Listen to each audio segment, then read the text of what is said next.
पिछले वीडियो में अनुपात और समानुपात से संबंधित कुछ बेसिक प्रश्नों को हमने देखा और उनको हल करना सीखा। इस वीडियो में हम देखेंगे कि अनुपात और समानुपात से संबंधित कुछ खास प्रकार के प्रश्नों को आगे हम कैसे हल करते हैं। जैसे पीछे वाला जो वीडियो था उसको यदि देखा जाए तो उसके बाद इस वीडियो को यदि देखा जाए तो वो एक तरह से ये वीडियो और अच्छे से समझी जा सकती है। अब इसमें आगे के प्रश्नों को यदि हम देखें तो उसमें पहला जो प्रश्न हमारे पास यहाँ पे आया है, इसमें दिया गया है यदि P अनुपात Q इक्वल टू R अनुपात S is equal to T अनुपात U इज इक्वल टू 2:3 है, तो यहाँ पे MP अनुपात NR अनुपात OT समानुपात MQ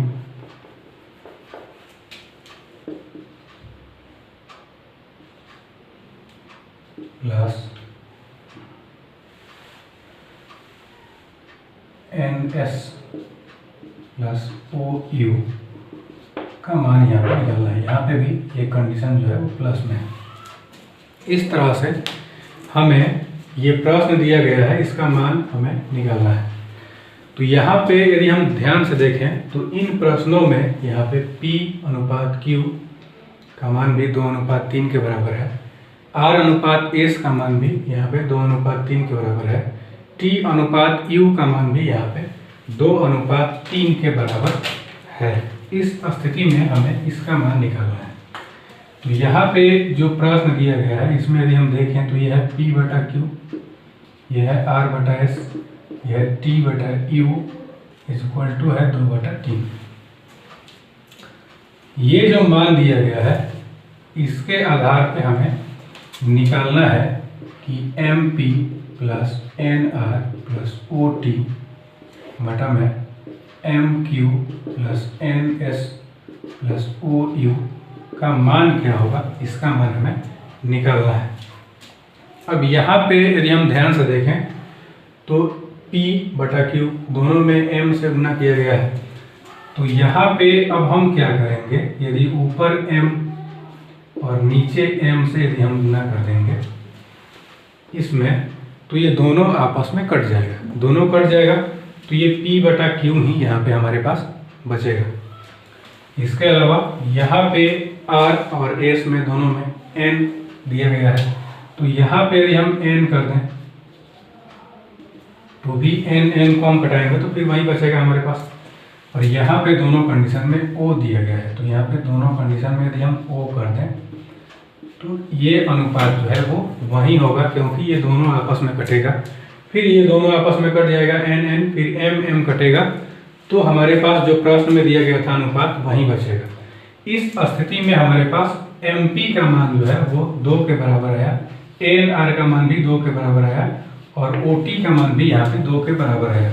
इस तरह से हम इसका हल करें तो MP का मान है 2, NR का मान है 2 और OT का मान भी है 2, फिर MQ का मान है 3, फिर इसका मान जो है NS इसका मान है 3 और OU का मान फिर से है 3। इस तरह से ऊपर हो जाएगा 6 और नीचे जो आएगा वो आएगा 9। इसको यदि हम घटाएं तो ये हो जाएगा 2/3, जो दिए गए प्रश्न का यहाँ पे सही उत्तर होगा। इस तरह से इसका मान हम आसानी से प्राप्त कर सकते हैं।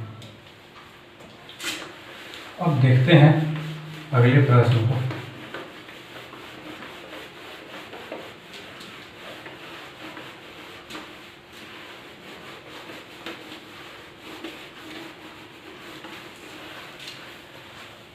अब यहाँ पे अगला जो प्रश्न हमारे सामने है वो यहाँ पे है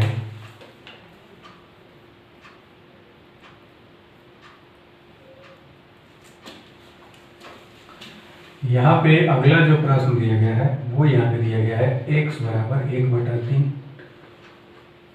y और y बराबर 1/2 z। तो हमें x अनुपात y अनुपात z का मान क्या होगा ये यहाँ पे हमें निकालना है। इस स्थिति में यदि हम देखें तो इस मान को हम लिख सकते हैं x बराबर 1/3 y जो दिया गया है इसको हम लिख सकते हैं x बटा वाई बराबर 1/3। इस y को इसके नीचे यदि हम लेके आए तो हमारे पास आएगा मान x बटा वाई और ये होगा 1/3 के बराबर। इस हिसाब से यदि हम देखें तो हमारे पास मान आ गया x अनुपात y बराबर 1/3। इसी तरह से इस मान को हम देखें तो ये दिया गया है y बराबर 1/2 z। इसमें z को इधर हम लाएं तो ये होगा y बटा z इक्वल टू 1/2। ये होगा y अनुपात z इक्वल टू 1/2। अब इन दोनों मानों की सहायता से यदि हम देखें तो x अनुपात y अनुपात z का मान आसानी से हम निकाल सकते हैं क्योंकि इसके मान को निकालना बताया जा चुका है। तो यहाँ से हम ले लेंगे x अनुपात y जो है 1/3। यहाँ से हम ले लेंगे y अनुपात z जो है यहाँ पे 1/2 और यहाँ से हम मल्टीप्लाई करेंगे तो हमारे पास आएगा x अनुपात y अनुपात z। अब इस 1 को उठा करके यहाँ पे हम दोनों से गुना करते हैं और इस 3 को उठा करके यहाँ पे 2 से गुना कर देंगे जो इसका सही उत्तर होगा। इस तरह से x, y और z का अनुपात जो है वो हमारे पास आ गया 1/3/6। अब यहाँ से इसके अगले प्रश्न को यदि हम देखें तो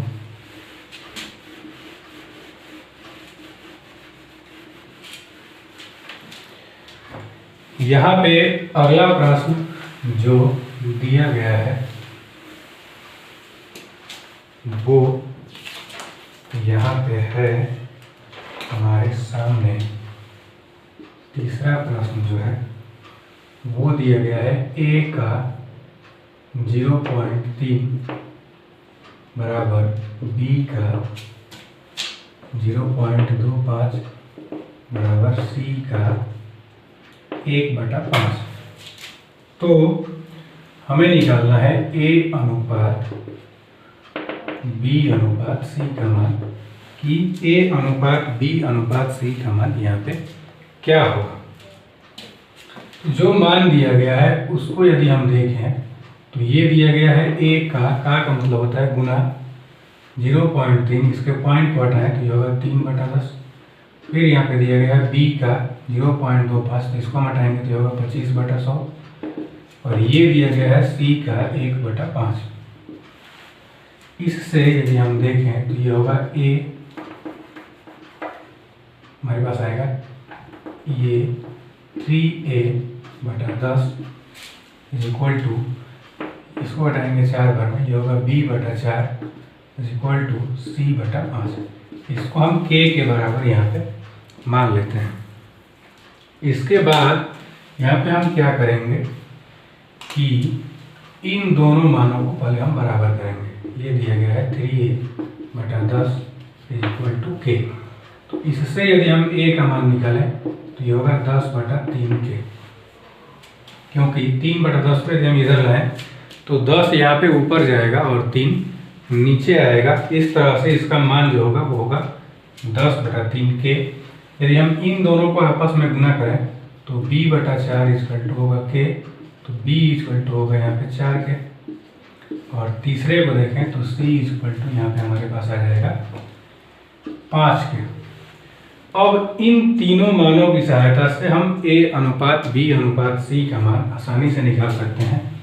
जैसे अब इन मानों को यदि हम निकालें तो यहाँ पे यदि हम देखें तो हमारे पास आ गया a अनुपात b अनुपात c का मान जिसमें a का वैल्यू है 10/3k अनुपात b का वैल्यू है 4k और c का वैल्यू यहाँ पे है 5k। इनमें से k को हम आपस में पहले घटा देंगे, तो मान बचेगा यहाँ पे 10/3 अनुपात 4 अनुपात 5। अब इन मानों को यदि हम देखें तो यहाँ से हमें 3 को हटाना है, तो यहाँ पे हम क्या करेंगे कि सब में 3 से यहाँ गुना कर देंगे। तो यदि हम इसमें 3 से गुना करेंगे तो यहाँ पे 30 होगा, 30/3, तो ये कट जाएगा तो होगा 10। फिर यहाँ पे यदि हम 3 से गुना करें तो ये होगा 12, और यहाँ पे यदि हम 3 से गुना करें तो ये होगा 15, जो दिए गए प्रश्न का सही उत्तर होगा। इस तरह से इसके मान को हम निकाल सकते हैं।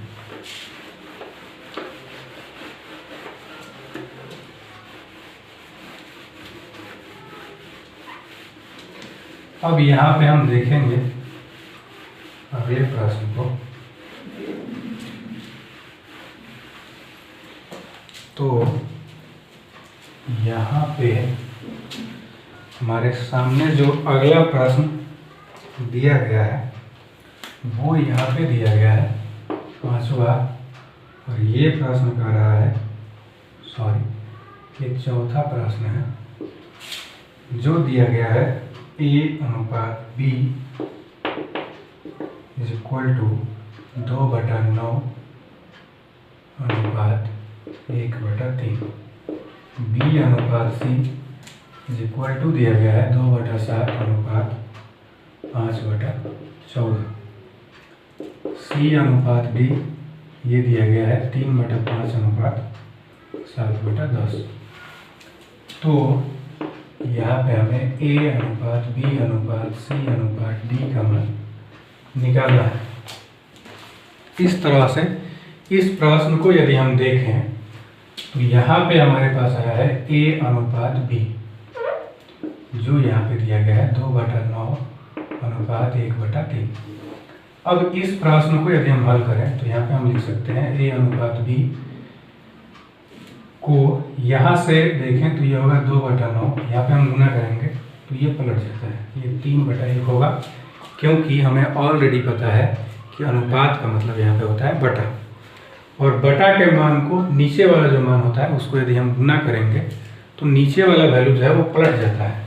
इस हिसाब से यदि हम देखें तो ये होगा 2/3, क्योंकि ऊपर बचेगा 2 और नीचे यहाँ पे बच जाएगा 3। इसी तरह से यदि हम B/C का मान निकालें तो ये हमारे पास दिया गया है 2/7 अनुपात 5/14। इसको यदि हम पलटें तो ये होगा 2/7 गुना 14 ऊपर जाएगा और 5 यहाँ पे नीचे आ जाएगा। इसको हम 2 बार में घटा सकते हैं, ये होगा 4/5। इसी तरह से अब यदि हम देखें तो यहाँ से हम निकाल सकते हैं C/D का मान, जो दिया गया है 3/5 अनुपात 7/10। अब यहाँ पे हम देखें तो ये होगा 3/5 गुना 10/7, क्योंकि ये पलटेगा, और इसमें हम गुना करेंगे तो ये होगा 6/7। तो यहाँ पे इन तीनों मानों को निकालने के बाद A/B, B/C, C/D का मान निकालने के बाद अब हम A/B और B/C को यहाँ पे ले लेंगे, जो है A/B बराबर 2/3, B/C जो है वो यहाँ पे दिया गया है 4/5। अब इसकी सहायता से A/B/C का मान हम आसानी से निकाल सकते हैं। 4 को इन दोनों में गुना करेंगे तो ये होगा 8/12, और इस 3 से हम 5 में गुना करेंगे तो ये होगा 15, जो A/B/C का मान है। इसकी सहायता से अब हम क्या करेंगे कि यहाँ से ले लेंगे A/B/C इज इक्वल टू है 8/12/15। इसके बाद हम लेते हैं C/D, तो ये होगा C/D जो है यहाँ पे 6/7। अब इसको यदि हम गुना करें तो ये होगा A/B/C/D, और इस 6 को उठा करके हम गुना करेंगे इन तीनों से। तो यहाँ पे यदि हम गुना करें तो उस स्थिति में हमारे पास मान आएगा 8×6 48, 12×6 72, और 15×6 90, और 15×7 जो होगा वो होगा 105। अब इन मानों को यदि कटना होगा तो चारों को हम कटा लेंगे। इस तरह से जो मान लास्ट में हमें प्राप्त होगा वो दिए गए प्रश्न का सही उत्तर होगा।